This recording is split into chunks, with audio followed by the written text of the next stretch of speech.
Salut les cinéphiles! Bonjour Roger. Bonjour Francis. Et aujourd'hui, quel sujet allons-nous aborder, mon petit Roger? C'est simple, nous allons vous parler d'un acteur et plus précisément de Will Smith. Ce qu'il faisait bien avant d'être connu comme la star hollywoodienne qu'il est aujourd'hui, ce qui l'a propulsé au sommet et bien d'autres choses encore. Allez, moteur!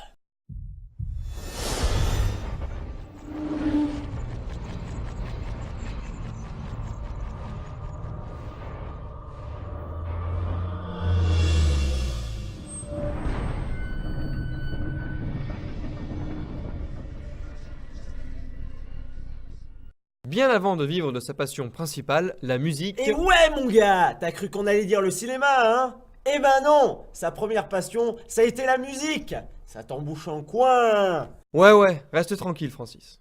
Donc, je disais que bien avant de vivre de sa passion, Will Smith aide son père à installer des réfrigérateurs dans les supermarchés pour se faire un peu d'argent. C'est d'ailleurs de là qu'il tire son surnom de Fresh Prince. Mais de ce job, il ne garde pas un très bon souvenir. Les sous-sols des supermarchés sont les endroits les plus immondes de la Terre. C'est même pire qu'un égout, dit-il.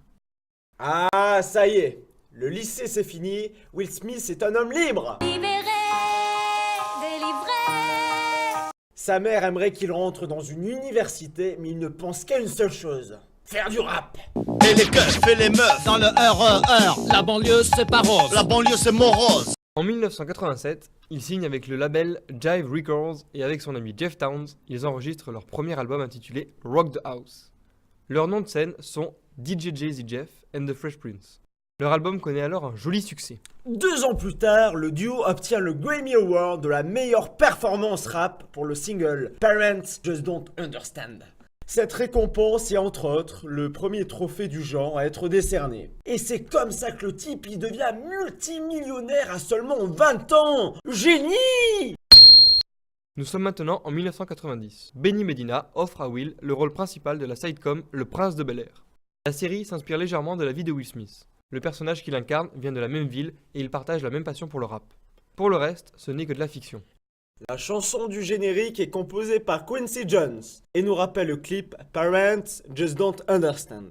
Et la cerise sur le gâteau, Will Smith a rencontré sa future femme, Jada Pinkett, quand elle a auditionné pour jouer sa petite amie dans Le Prince de Bel-Air. Mais étant trop petite, elle n'a pas décroché le rôle. Allez, sois pas deg! Fallait manger plus de soupe, ma petite! Mais t'as pas bientôt fini de nous gonfler. Enfin bref. Ce qui va faire remarquer notre rappeur dans le monde du cinéma sera son rôle secondaire en 1993 dans 6 degrés de séparation, réalisé par Fred Shepsey.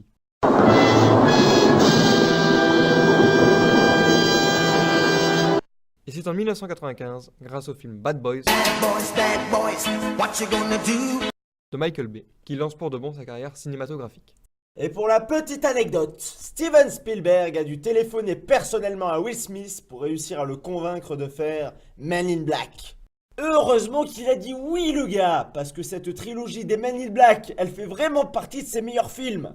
Nous voilà maintenant dans les années fin 90, avant que le rôle de Neo dans Matrix soit donné à Keanu Reeves. C'est Will Smith qui se le voit proposer.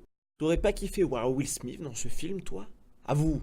Mais le scénario ne l'inspire vraiment pas. Le mec prend un peu trop la grosse tête et il a dit, je cite, « Je me suis dit, ouais, des ordinateurs qui prennent le contrôle du monde, j'ai préféré faire un bon film, tu vois. » En l'occurrence, Wild Wild West, une adaptation ratée de la série Les Mystères de l'Ouest. L'un est devenu une franchise milliardaire, l'autre a fait un flop monumental et a récolté 5 Razzie Awards, dont un pour Will.